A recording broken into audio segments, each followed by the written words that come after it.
అయ్యో పాపమ్మని ఆశ్రయం ఇస్తే అదును చూసి ఆ ఇంటికే కన్నం వేసింది ఓ కిలాడి. తిన్నింటి వాసాలు లెక్కపెట్టి వారి సొమ్మును దర్జాగా కాజేసి పరారైంది. ఫలితం 24 గంటల్లో సహచరులతో సహా కటకటాల్లోకి వెళ్లింది.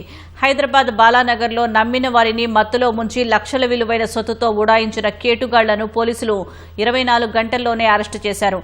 ఆదర్శ్ నగర్లో నివాసముంటున్న హిమబిందు ఆర్థిక ఇబ్బందుల్లో ఉన్న ఆమె దూరపు బంధువైన లక్ష్మీ శర్వాణిని చేరదీసింది. హిమబంధు అనారోగ్యంగా ఉన్న సమయాన్ని అదునుగా భావించి లక్ష్మీ శర్వాణి నిమ్మరసంలో మత్తుమందు కలిపి భార్యాభర్తలకు ఇచ్చింది. తన అనుచరులతో కలిసి బంగారు, వెండి ఆభరణాలు దోచుకుని పరారైంది.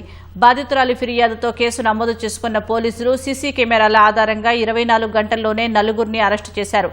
మరో నిందితుడు శివ పరారీలో ఉన్నట్లు పోలీసులు తెలిపారు.